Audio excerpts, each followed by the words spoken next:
네, 이현종 해주시죠. 3월 26일 목요일 순서 진행하도록 하겠습니다. 제가 2주 만에 처음 여러분께 인사드리는 것 같습니다. 휴가 잘 다녀왔습니다.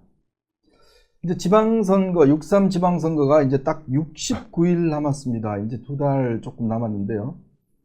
아직까지 뭐 여야의 어떤 공천, 지금 작업들이 계속 진행이 되고 있습니다만은 특히 국민의힘 공천 문제가 지금 계속 논란에 쌓여 있습니다. 참 이제는 당이 국민을 걱정하는 게 아니라 국민이 당을 걱정하는 뭐 이런 지경까지 벌어진 것 같습니다.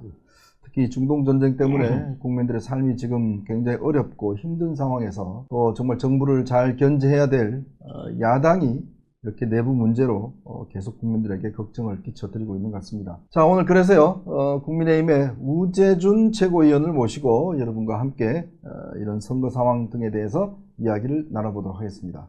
네, 반갑습니다. 안녕하세요. 네, 나오셔서 고맙습니다. 저하고 나이 차이도 얼마 안 나시죠? 예. 우리 우재준 최고위원은 서울대학교 정치학과를 졸업하고요. 경북대 로스쿨에서 졸업을 해서 지금은 대구 북갑, 네. 그쪽에 지금 현역 의원이시죠? 예. 북갑 지역이 어느 쪽 지역인가요? 그쪽이? 저희가 좀 많이 사람들이 사시는 동네라고 하면 침산동, 복전동 정도가 포함이 되고 아마 경북대가 포함되어 있고, 그렇군요. 그다음에 경북도청이 있던 지금은 그 대구시청 자리가 있는 것도 저희 안에 포함되어 있고, 굉장히 좀 넓은 또 대구 이제 그 축구장이 저희 안에 들어있죠. 축구장이나 오페라 하우스 같은 것도 저희 안에 들어있으니까 사실 주요 시설들은 그런 것들이 좀 포함되어 있는 지역입니다. 네, 하여튼 뭐 대구가 지금 국회의원분들이 12분이시죠? 네, 대구가 12분이신데 참 대구 지역 선거가 이렇게 전국적으로 이 공천 문제가 관심을 얻던 제 기억에는 별로 없는 것 같아요. 예전 같으면 이제 늘 아무래도 대구 지역은 이제 뭐 보수의 심장이라고 이야기를 해서 사실 이제 국민의힘 계열 정당들이 거의 마지막에 이렇게 이제 공천을 하고 뭐 결과도 보면 뭐 거의 크게 예상과 다름없이 이제 진행이 됐는데 이번만큼은 꽤 논란이 계속되는 것 같습니다. 근데 제가 이제 우리 최고위원한테 좀 묻고 싶었던 의문은 뭐냐면, 오늘도 이제 최고위원을 하고 오셨잖아요. 저희 언론이나 뭐 많은 데서 뭐 최근에 여론조사나 뭐 등등해서 매일 저희들도 아마 사설이나 기사를 쓰면서 이제 국민의힘을 걱정하는 기사를 많이 쓰고 있어요. 이렇게 지지율이 지금 좋지 않고 어려운데 도대체 지금 국민의힘 지도부는 뭘 하고 있나? 뭐 이런 지적들을 많이 하는데 그런 언론의 걱정과 어떤 이런 우려들이 실제 이 최고위원회의나 이렇게 회의를 하시면 그런 것들이 이렇게 잘 반영이 되고 논의가 되나요? 사실 100% 다 반영되는 건 아닐 수 있다고 생각합니다. 사실 우리 지금 최고위원을 뽑는 걸 보면 당대표 한 명만 뽑는 게 아니라 각자 최고위원들을 다 이렇게 뽑게 되어 있잖아요. 그러다 보면 최고위원 안에서도 약간의 야당 역할을 하는 의원들도 자연스럽게 생기게 됩니다. 그게 적절하게 융화를 해서 또 우리 당 승리를 위해서 같이 논의하는 그런 형태가 되다 보니까 아무래도 그 안에서도 모든 걸 또 오픈하고 논의하거나 이렇게 되지는 못하는 측면이 사실은 조금은 있습니다. 그럼에도 불구하고 일정 부분은 또 대화도 하고 상의도 하고 하기도 하고 그렇게 합니다. 근데 아무래도 이제 저희들 언론인들 입장에서 보면 과연 어떤 이 여론의 상황들을 과연 지도부가 민감하게 좀 반응하고 있는가? 또 그거에 대한 대책들을 제대로 내고 있는가에 대한 솔직히 의문들이 있어요. 왜냐하면 이게 정당이라는 게 어떤 여론의 어떤 반응, 민심의 반응에 민감해야 되는 조직이잖아요. 그리고 뭐 예를 들어서 아침에 조간신문을 펼쳐보더라도 많은 언론들이 이제 이런 지적을 하는데 그 부분에 대한 뭐 반성과 대책이라든지 심각성이라든지 뭐 이런 것들이 과연 이제 이 지도부가 좀 민감하게 받아들이느냐, 이 부분에 대한 좀 의문들이 계속 있어서 제가 드리는 말씀이거든요.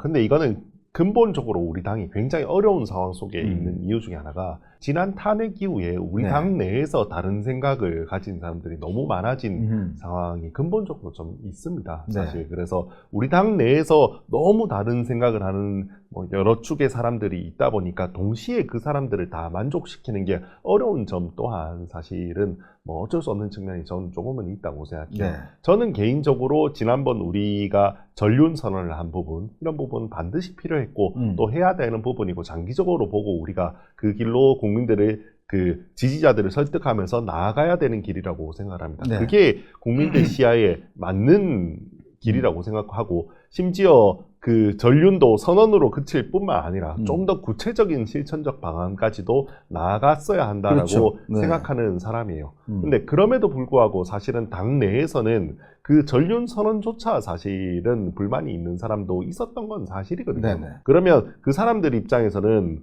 아니 그냥 구체적 실천은 뭐 차치하고 그 선언 자체도 뭐 굉장히 불만이 많은 사람이 현실적으로 있었던 건 사실입니다. 그러니까 그 양쪽 다 불만이 많은 상황이 생기는 거죠. 이제 일정 부분은 그 왜 선언했냐라고 해서 불만이 생기는 상황. 네. 반대로 아니 뭐 이거밖에 없냐, 실천적 방안은 전혀 없냐라고 해서 생기는 불만, 이런 것들을 동시에 만족하기가 참 어려운 상황이다 보니까, 그러다 보니까 아무래도 뭐 또 뭐 우리가 국민적 시야에 더 맞게 이렇게 나아가기 힘든 그런 뭐 현실적인 한계도 조금 있는 상황입니다. 근데 이미 뭐 12.3 계엄에 대한 법원의 판단까지 나온 상황에서 그렇게 전륜이 힘든가요? 저는 지지자들을 좀 적극적으로 설득하면 이제는 된다고 네. 생각해요. 지지자들 설득하면 좀 되고, 여전히 지지자들 안에서는 전륜을 바라지 않는 분들이 있는 건 전 사실이라고 네. 생각합니다. 다만 그래도 그분들을 우리가 좀 적극적으로 설득을 하면 이제는, 저는 우리가 어쨌거나 정당이라는 건 이기기 위해서 있는 건데, 선거를 이기기 위해서 있는 거고, 그렇다면 결국은 국민적 시야에 맞는 행동을 우리가 해야지 이길 수 있는 건데, 그러면 우리가 당장 지금은 마음에 좀 들지 않더라도 그래도 국민적 시야에 맞게 우리가 나아가자라고 저는 설득할 수 있다고 봐요. 근데 그런 노력은 지금 조금 우리가 부족한 측면이 있지 않나라고 생각합니다. 그래서 뭐 설득도 뭐 계속 할 수는 없잖아요. 모든 사람을 만족시킬 수 없는데, 제가 볼 때는 너무 이게 뭐라 그럴까요? 자꾸 내부 문제를 가지고 어떤 정당이든지 뭔가 방향이 설정되면 그냥 국민들에게 이야기를 하고 가면 따라오는데, 계속 설득이라는 명분으로 사실은 계속 잡혀있는 듯한 느낌들을 지울 수가 없어요. 그러니까 정당이 그렇게 되면 뭐 벌써 2년째지 않습니까? 뭐 언제까지 이렇게 할 거예요? 예를 들어서 뭐 선거가 지금 앞으로 계속 있는데, 그러면 또 다음 총선 때도 설득할 건가요? 그러니까 어느 순간에는 뭔가 리더십을 가지고 좀 끊어내고, 뭐 따라오지 않을 분들은 또 뭐 하고, 결국 국민의 중간값을 향해서 가야 되는데 계속 거기에 얽매여 있다 보니까 저는 지지부진한 게 아닌가, 그런 생각이 많이 듭니다. 특히 아무래도 지역구가 대구시니까, 지금 다른 지역 같은 경우는 뭐 경기도는 뭐 후보를 뭐 추가 모집한다고 그러고, 뭐 서울도 그렇고 한데, 사실 이 대구 지역에서 이렇게 중진들이 뭐 지금 벌써 몇 명입니까? 뭐 일단 지금 주호영 의원은 뭐 컷오프 됐습니다만은 우르르 이렇게 지금 대구시장을 하겠다는 모양이 저는 썩 그렇게 좋아 보이진 않거든요. 어떻습니까? 뭐 그런 시야들이 있는 게 현실적으로 맞죠. 이게 우리 당이 이렇게 어려워진 데 있어서 대구 시민들도 굉장히 실망도 크고, 네.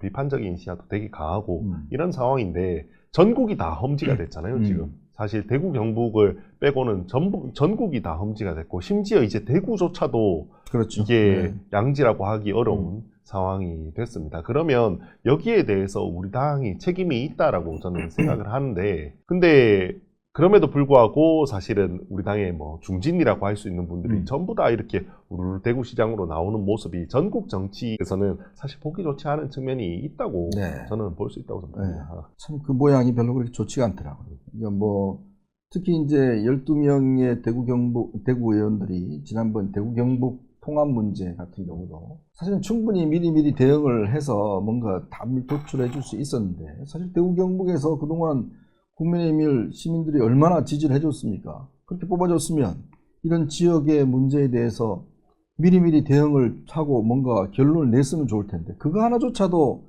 해결 못한다 보니까 요즘 대구 민심, 뭐 저도 고향이 대구입니다만은 되게 좋지 않을 것 같은데요. 현장 민심은 어떤가요? 현장 민심은 이게 여러 가지 복합적이라고 저는 생각하는데, 어쨌거나 우리가 계엄, 탄핵, 그 다음에 정권을 내주는 과정, 그 다음에 더 심한 건 지금 대구 경제가 말이 아니거든요. 네네.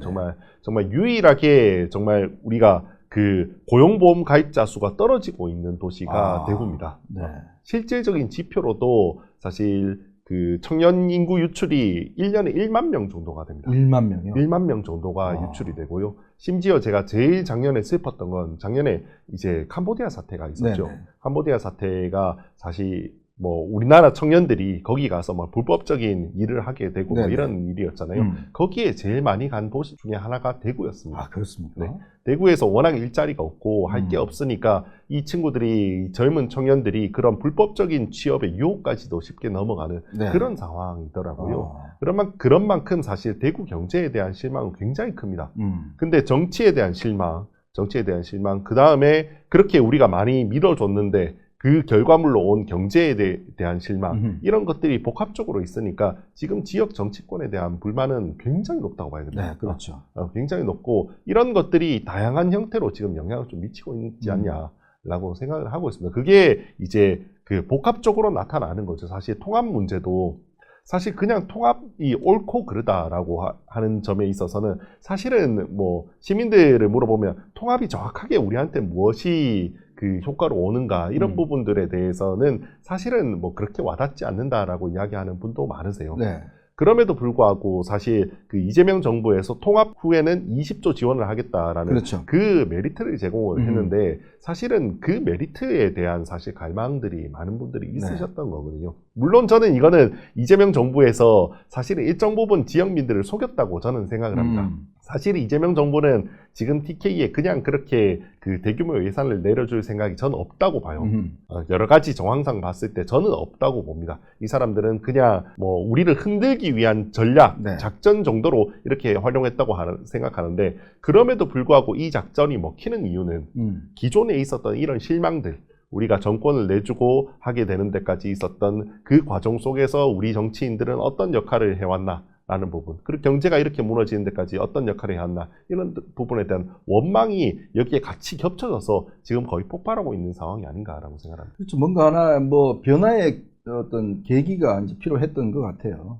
그 같은데 이제 그런 것조차도 사실은 이제 제대로 대응을 못한 상황에서 이번 이제 그 경선 후보를 둘러싸고 지금 잡음이 심하지 않습니까? 특히 주호영, 이진숙 두 분이 이제 컷오프가 됐는데 사실 참 이 두 사람은 여론조사에서는 뭐 다 1, 2위를 다툴 정도로 유력한 분들인데 글쎄 이 컷오프 저는 참 잘 이해를 못하겠어요. 왜 이렇게 예를 들어서 어떤 지역에 있을 때 뭔가 합리적 이유가 일단 있어야 될 거 아닙니까? 크게 쓴다?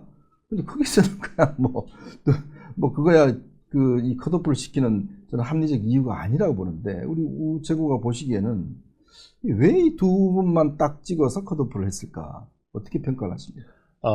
일단은 저는 이 맥락은 우리가 이야기했던 그 중진들에 대한 책임론, 비판 이런 것들하고 그부터 시작한다고 생각을 해요.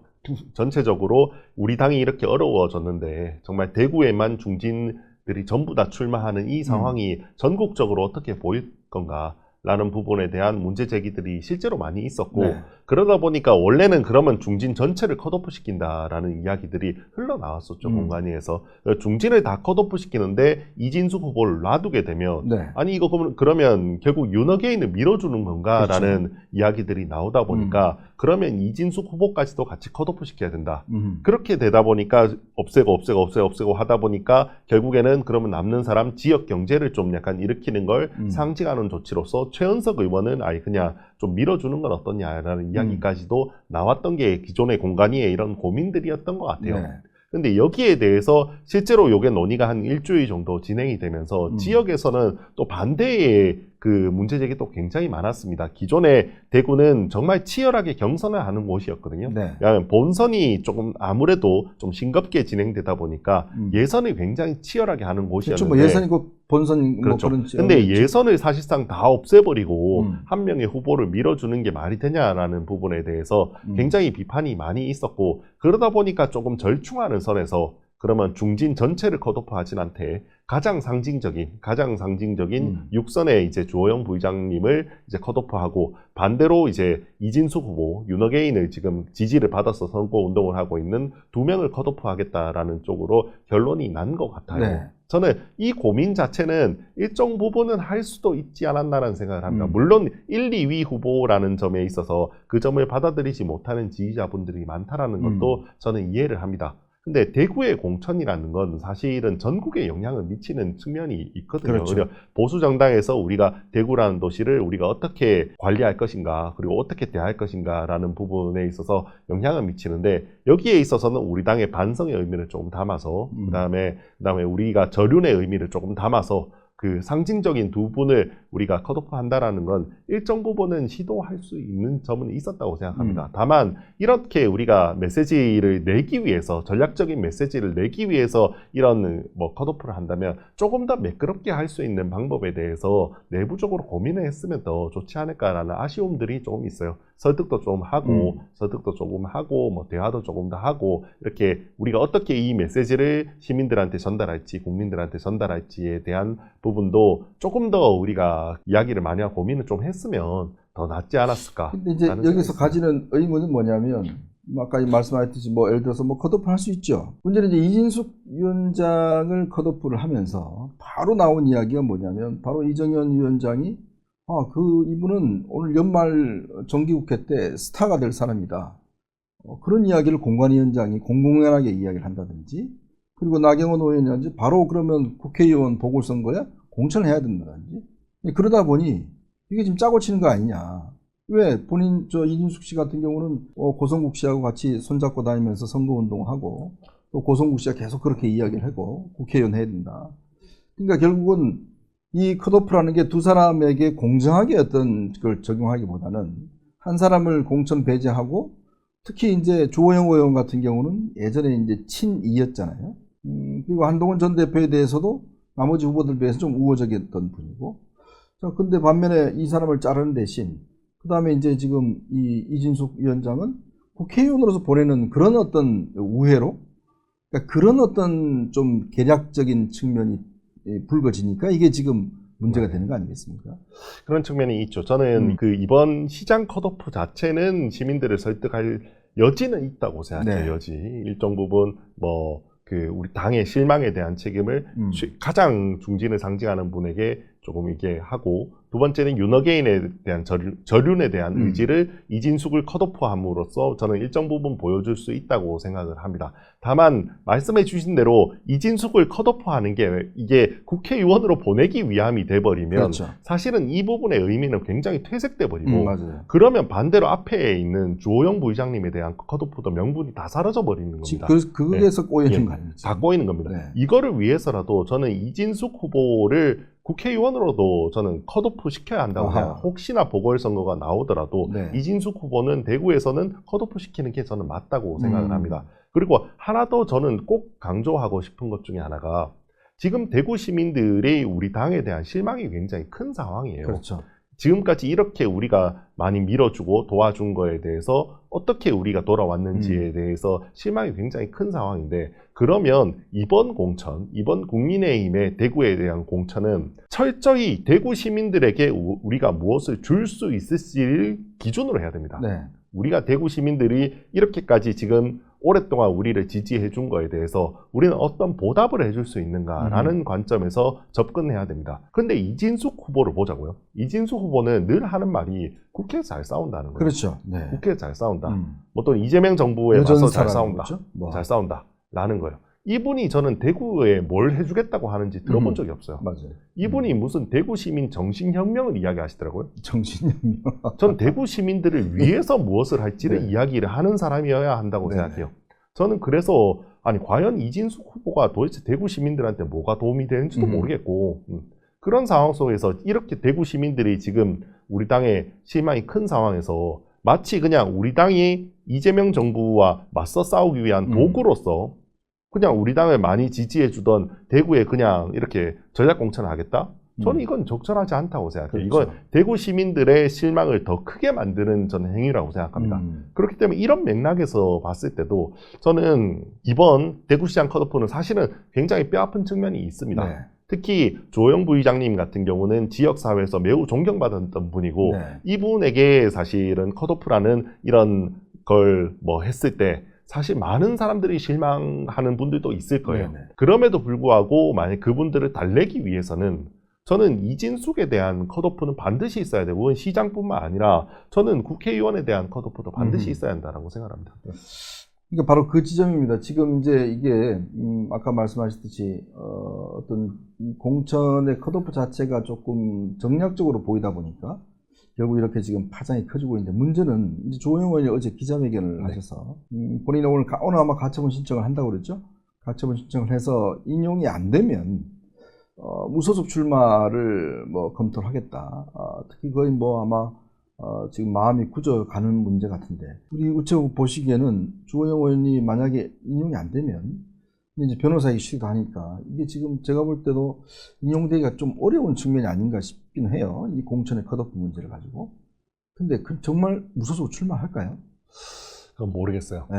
저도 모르겠고, 저는 그런 사태까지는 안 갔으면 좋겠다라는 생각은 있습니다.